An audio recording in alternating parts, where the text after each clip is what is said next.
오늘 함께 보실 말씀은 로마서 1장입니다. 로마서 1장 8절부터 17절까지의 말씀을 보도록 하겠습니다.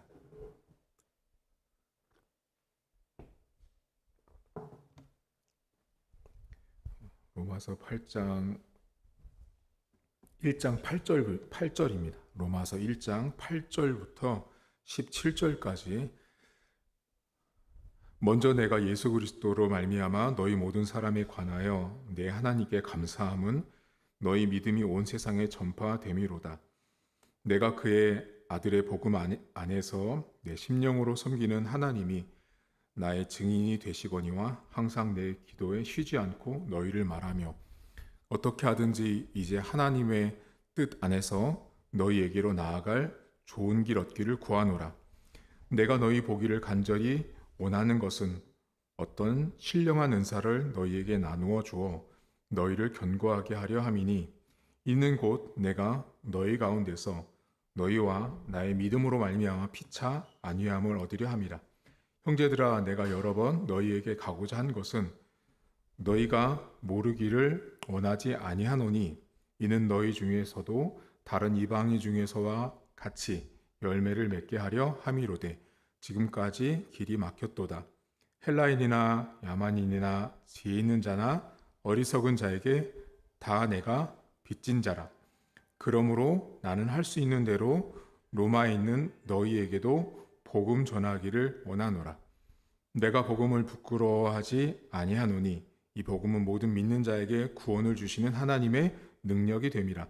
먼저는 유대인에게요 그리고 헬라인에게로다. 복음에는 하나님의 의가 나타나서 믿음으로 믿음에 이르게 하나니 기록된 바 오직 의인은 믿음으로 말미암아 살리라 함과 같으니라.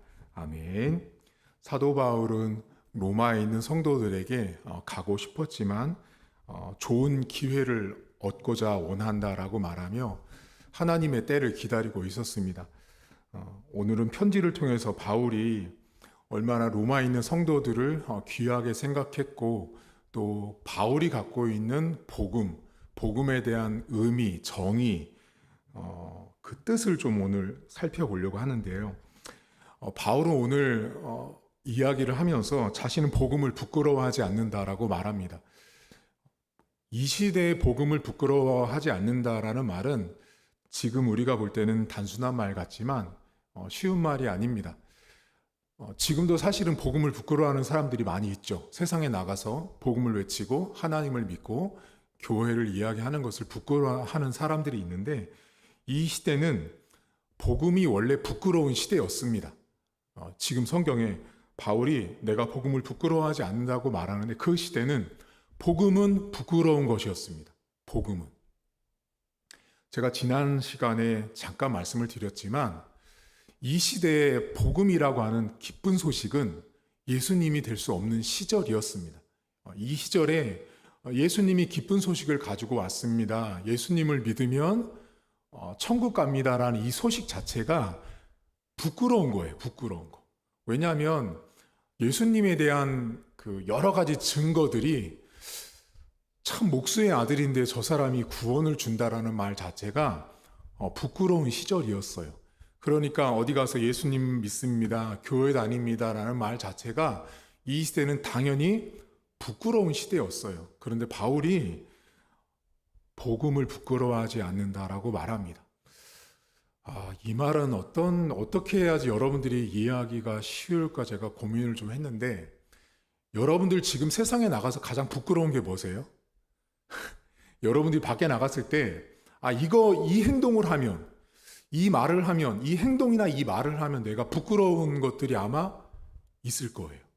자, 그것이 만약에 많은 사람들에게 보편화가 돼서 다 알고 있으면 괜찮은데 내가 가서 나 이거 행동해도 하나도 부끄럽지 않아.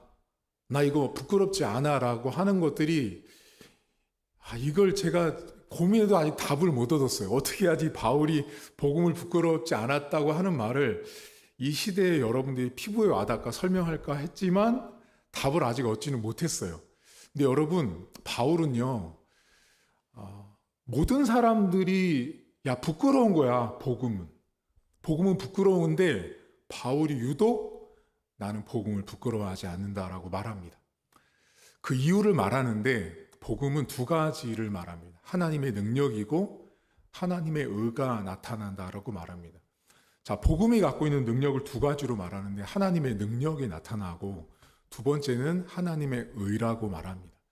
자, 하나님의 능력은 뭐냐면 여기 본문에 보시면 바울이 자신은 헬라인이나 야만인이나 유대인 모든 사람에게 빚진 자라는 말을 합니다. 원래는 바울은 저 사람들에게 빚진 사람이 아니죠. 바울이 갖고 있는 태도와 그 사람이 갖고 있는 그 뿌리 자체는 바울이 말한 헬라인, 유대인, 이방인들에게 빚을 진 적이 없는 사람이에요. 바꿔 말하면 바울이라는 사람은 하나님의 능력을 통해서 변화된 사람이에요. 지금 바울이 이 로마서 1장에서 하나님의 큰 능력, 복음은 하나님의 능력이라는 말 속에는 그 핵심이 뭐냐면 변화라는 단어가 포함되어 있습니다. 자, 하나님의 능력을 통해서 바울이 변화를 받은 거죠. 바울이 변화를 받으니 한 번도 빚진 자라고 생각하지 않았던 이방인과 헬라인들, 야만인들에게까지 바울은 빚을 진 자라는 태도의 변화, 가치관의 변화, 세계관의 변화가 생긴 사람이 바울이었습니다. 여러분, 오늘 본문에 하나님의 큰 능력은, 복음이 갖고 있는 하나님의 큰 능력은 뭐냐면 사람을 바라보는 태도를 바꿉니다. 이게 로마서 1장에서 사도 바울이 로마서를 기록하는 출발에 있어서 가장 중요한 출발인데, 바울은 복음을 통해서 하나님의 큰 능력을 경험했는데 그 큰 능력은 뭐냐? 사람을 보는 태도가 바뀐 거예요. 바울은요, 이방인을 보면 자기와 다른 나라 사람들을 보면 선민이 아니고, 바꿔 말하면 하나님의 백성이 아니기 때문에 천박하고 저들은 다 저주받은 백성인 거예요. 근데 바울이 어떻게 바뀌냐면 이방인들에게까지 자신은 빚을 진 사람이라고 아주 낮은 자세로 변화되어 있다라는 것입니다. 여러분, 복음을 경험하면 하나님의 능력이 나타나는데 그 능력이 뭐냐면 힘이 세지는 게 아니고요. 내가 내 옆 사람과 주변 사람을 바라보는 태도가 바뀝니다. 오늘 첫 번째로 여러분과 좀 나누고 싶은 게 뭐냐면, 여러분들은 복음의 큰 능력을 경험하셨습니까? 라고 제가 물으면 아멘이라고 대답을 하실 겁니다. 내가 복음의 큰 능력을 경험한 사람이고 하나님의 큰 능력을 경험한 사람이라면 첫 번째, 나에게 있어야 되는 증거가 뭐냐면 사람을 바라보는 태도가 바뀌어 있는가라는 질문입니다. 내가 복음의 능력을 경험하고 하나님의 큰 능력을 경험했다면 첫 번째가 뭐냐면 사람을 바라보는 태도가 변해 있어야 합니다. 예수님을 믿기 전이나 예수님을 믿은 다음이나 사람들을 바라보는 태도, 지나가는 사람들이든 버스 안에서 만나는 사람들이든 지하철에서 만나는 사람들이든 명절에 만나는 내 가족들이든 함께 살고 있는 내 가족들, 그들을 바라보는 태도가 바뀌어야 한다라는 것입니다. 여러분들은 주변 사람들을 어떻게 바라보세요?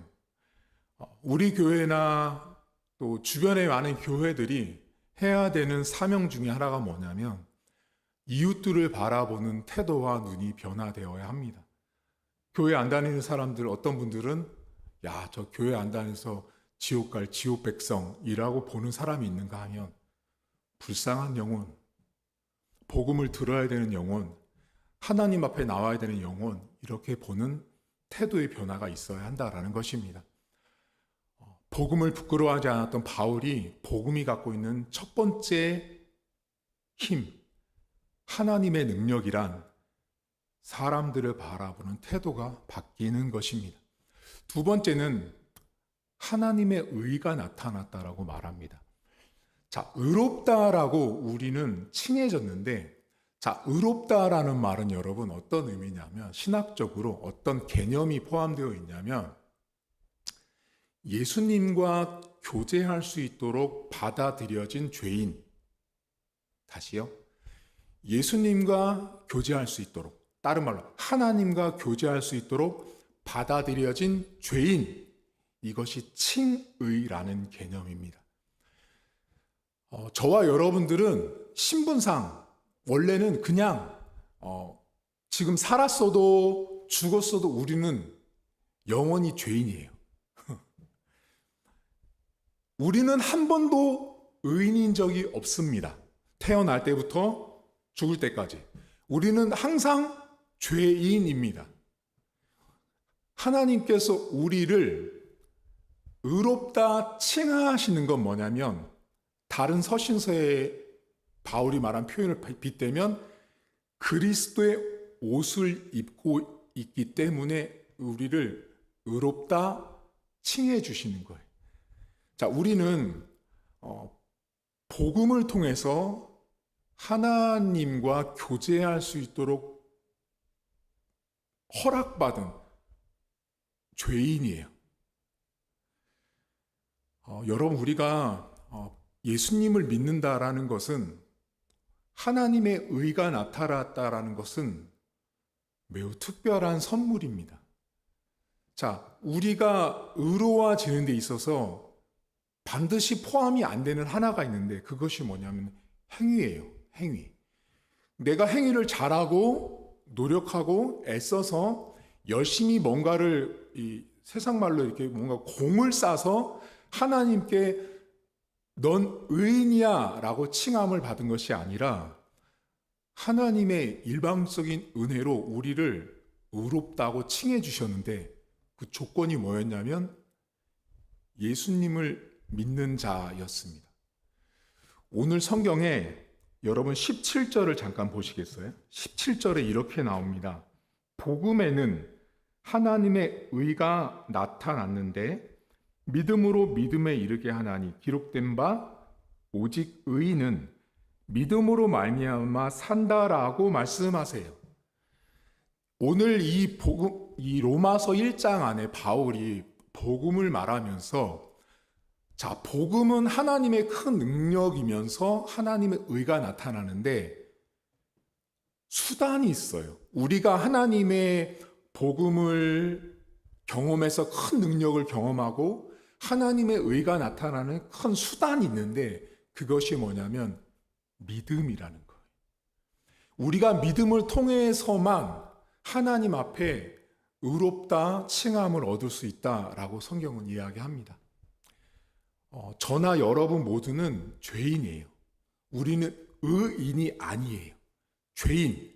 우리는 태어나도 죽어도 죄인이에요. 그런데 우리가 예수님을 믿고 예수님을 옷 입을 때 하나님이 우리를 보시고 우리에게 죄인이라 부르시지 않고 의인이라고 불러주세요. 조건은 믿음입니다. 여러분에게 믿음은 어떤 것인지 한번 오늘 잠깐 나누려고 하는데요. 여러분, 믿음이라는 말은 성경 안에 피스티오, 피스테스 이런 단어로 쓰이는데, 믿음은 소유하는 개념보다 행위와 관련된 개념으로 이해하는 게 훨씬 더 유익합니다. 믿음은 갖는 거죠. 하나님이 주신 선물이기 때문에 갖는다는 개념도 있지만, 믿음이라는 것은 갖고 있으면 안 되는 거예요. 자, 믿음만 나 믿음 갖고 있어. 나 믿음 가지고 있어. 여기에서 머무르는 것은 건강한 신앙이 아니에요. 성경이 말한 믿음은 반드시 행위로 나타나게 되어 있어요. 예수님이 이런 얘기 하시죠. 그 열매로 그 사람을 안다라고 말씀하시거든요. 열매로 가지가 뭔지, 그 나무가 뭔지를 아는 거예요. 내가 믿음을 갖고 있으면 가지고 있는 것으로 끝나는 게 아니라, 믿음을 가지고 있는 사람은 반드시 뭔가의 행위적인 열매가 나타날 수밖에 없다라는 거예요. 여러분, 오늘 성경에 바울이 예수를 만난 순간부터 바울에게 나타난 행위가 뭔지 아세요? 이방인을 하나님의 백성으로 보게 된 거예요. 나와 다른 사람, 복음을 들어야 될 사람의 가치 있는 존재로 사람을 보는 눈이 바울이 바뀐 사람. 믿음의 사람들은 반드시 나 믿음을 갖고 있어. 우리 집안은 몇 대째 믿음이야. 아니요. 내가 지금 믿음의 삶을 살고 있지 않잖아요, 여러분. 죄송하지만 만약에 목사님 집안이에요. 막 몇 대째 목사님 집안인데 그 목사님의 아들들, 손주들이 예수님 믿지 않아요. 죄송하지만 그 사람들은 지옥 갑니다. 조상이 예수를 믿어서 내가 천국 가는 게 아니라 믿음은 철저하게 1대1입니다. 내가 예수님을 내가 믿어서 천국 가는 거지. 조상이 믿어서 믿음을 소유했기 때문에 천국을 가는 것이 아니라는 거죠. 오늘 바울은 우리에게 믿음에 대해서 이야기를 하며 복음이 갖고 있는 능력은 하나님의 큰 능력인데 반드시 사람을 보는 태도가 바뀌어야 합니다. 그리고 두 번째는 하나님의 의가 나타납니다. 의라는 것은 하나님 앞에 교제할 수 있도록 허락된, 불려진 죄인, 그것이 의인, 죄인이지만 의인으로 불려진 저와 여러분이나 사실을 기억하시고 그 출발은 믿음에 있습니다. 믿음은 소유하는 것이 아니라 반드시 행위로 우리의 삶에 나타나야 되는데 오늘 본문에서 바울이 믿음으로 나타나는 행위는 이방인도 헬라인도 그들을 야만인 취급하지 않고 다른 사람 취급하지 않고 하나님 안에서 형제 자매로 보는 태도가 관점이 바뀌었다라는 사실입니다. 오늘 우리가 이제 예배가 끝나면 밖에 나가서 전도하잖아요. 전도할 때도 우리가 만나는 사람들은 다 우리가 볼 때는 교회 안 나와서 지옥 갈 백성이라고 보는 그런 태도가 아니라 저들 모두가 다 하나님의 긍휼을 입어야 되는 불쌍한 영혼이라는 사실을 좀 기억하면서 전도하고 영혼들을 바라보면 좋겠습니다. 하나님 아버지, 복음은 분명히 하나님의 능력이 나타납니다.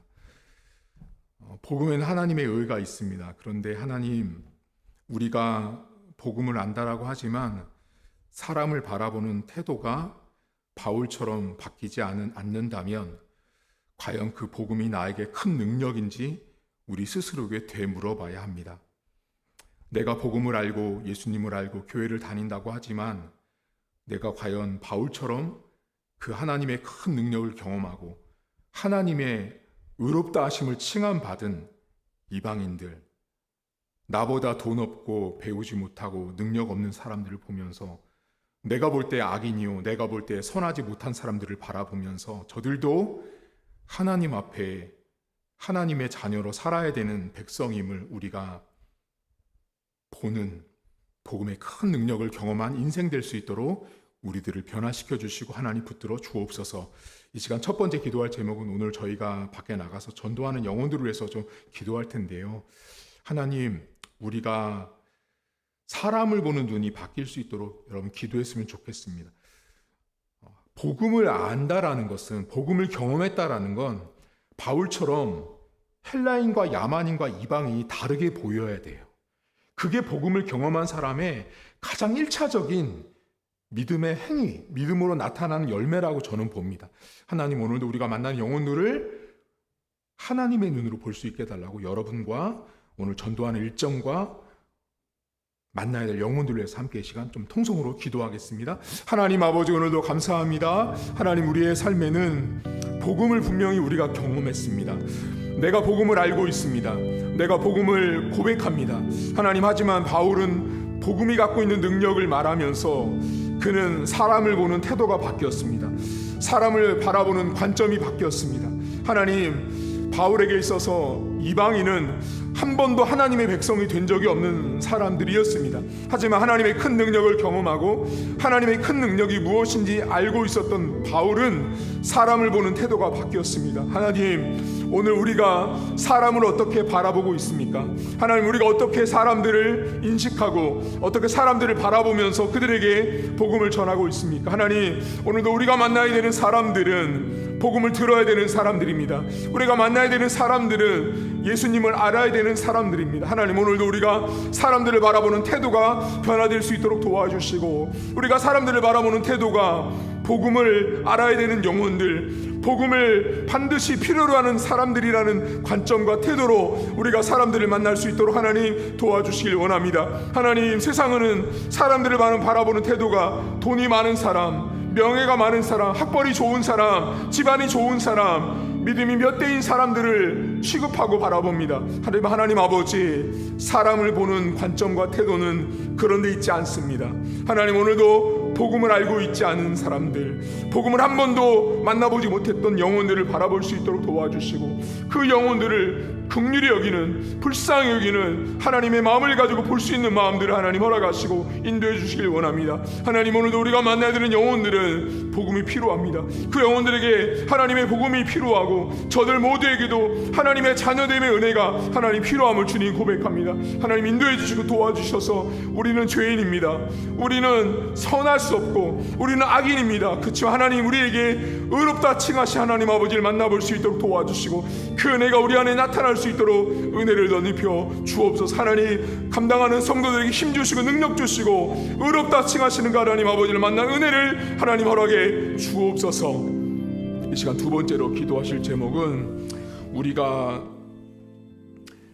하나님 앞에 하나님의 큰 복음의 능력을 경험하고 또 하나님의 의롭다 하심을 칭함을 받는 것은 행위에 있지 않습니다. 믿음으로 의롭다함을 얻는 것입니다. 우리가 예수님을 믿을 때 하나님은 우리를 의롭다고 칭하십니다. 하나님, 믿음으로 살게 하옵소서. 믿음을 가지고 있다라고 자랑만 하는 것이 아니라, 믿음을 가지고 있으면 반드시 여러분 열매가 있어야 합니다. 하나님, 오늘도 우리 교회 성도들, 우리의 삶 가운데 믿음으로 의롭다 칭함을 받은 자로서 열매 있는 삶, 나타날 수 있는 삶, 하나님께서 원하시는 삶을 살도록 성도들과 교회를 위해서 함께 통서로 기도하겠습니다. 하나님 아버지, 오늘도 감사합니다. 하나님, 우리의 삶에는 우리가 믿음으로 의롭다함을 칭함을 얻었습니다.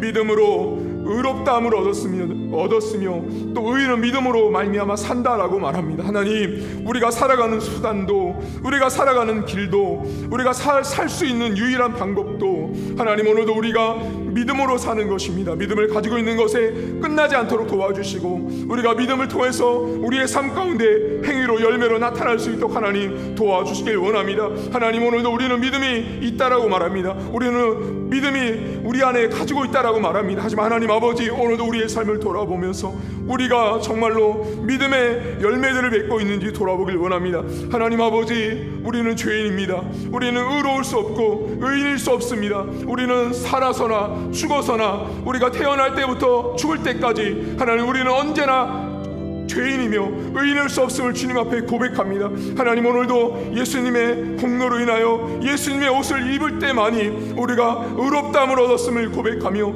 오늘도 믿음으로 하나님 앞에 나아가는 성도들의 삶이 되어지길 원합니다. 우리 교회 성도들의 가정과 삶 속에 하나님께서 의롭다 하심을 얻을 수 있도록 도와주시고, 그러한 믿음으로 살아가는 은혜가 우리 사랑하는 성도들의 가정과 삶 속에 나타날 수 있도록 하나님 도와주시길 원합니다. 하나님이 함께 하시고 주님 도와주셔서 우리의 삶 가운데 오직 믿음으로 의롭다함을 얻는 은혜가 있도록 도와주시고, 믿음으로 승리하는, 믿음으로 살아가는 삶이 될 수 있도록 하나님 도와주옵소서. 제가 마지막으로 내일 수학능력 시험이 있습니다. 우리 자녀들 시험 볼 때 하나님 함께 해주시고 지혜와 능력으로 잘 감당할 수 있도록 그 자녀들의 앞길을 인도해 달라고 함께 기도하겠습니다. 하나님 아버지, 오늘도 감사합니다. 하나님, 그동안 수학능력 시험을 준비한 자녀들, 오늘 하나님 예비 소집 또 하나님 수험장을 또 이렇게 우리 아이들에게 주시고 그곳을 또 확인하는 과정 가운데 있습니다. 하나님 함께 하시고, 내일도 준비된 시험들 우리 아이들 잘 감당할 수 있도록 붙들어 주시고, 피곤하지 않은 가운데 능력으로 잘 감당할 수 있도록 하나님 인도하시길 간절히 소망합니다.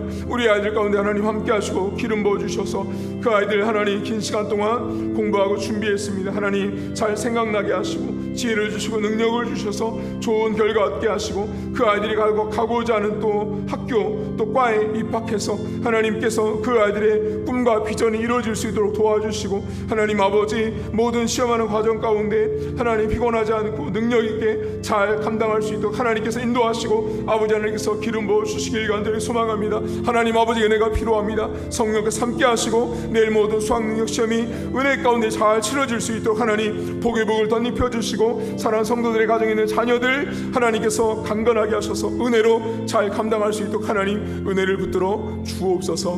하나님 아버지 고맙습니다. 하나님 복음은 분명히 하나님의 큰 능력이고 하나님의 의가 나타납니다. 그 출발은 믿음이었습니다. 믿음은 소유하고 있는 것으로 끝나는 것이 아니라 믿음은 행위로 반드시 나타나야 합니다. 하나님 바울은 그 믿음의 행위가 사람을 보는 태도에서 바뀌었습니다. 사람을 보는 태도가 바뀌는 바울. 사도 바울에게 있어서 하나님 가장 먼저 나타난 복음의 열매는 사람을 보는 태도가 바뀌었던 것입니다. 하나님 아버지, 우리는 복음을 믿고 예수님을 믿고 교회를 다닌다고 합니다. 목회자요, 장로고, 권사고, 집사라고 말하고 다닙니다. 성도라고 합니다. 밖에 나가면 교회를 다니는 성도요, 예수님을 믿는다라고 말합니다.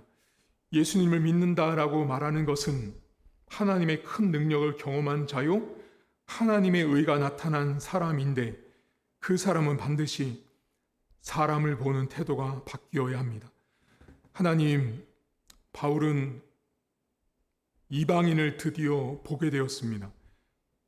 자기와 다른 피부가 다른 사람들도 이제는 보게 된 바울을 보면서 우리 교회 성도들과 자녀들 복음을 통해서 사람을 보는 태도가 변화될 수 있도록 도와주시고, 내가 복음을 믿는다고 하는데 아직도 사람을 보는 태도가 바뀌어 있지 않다라면 내가 정말 복음을 믿고 있는지 질문하게 하시고, 내가 복음을 믿는 사람이라면 이방인에게, 헬라인에게, 야만인에게 내가 빚을 진 자요, 내가 얼마나 낮고 부족한 자인지를 볼 수 있는 복음의 큰 능력을 경험한 성도들의 삶이 될 수 있도록 은혜를 더해 주시고, 전도 나가는 현장 속에는 우리가 만나는 많은 영혼들이 있습니다.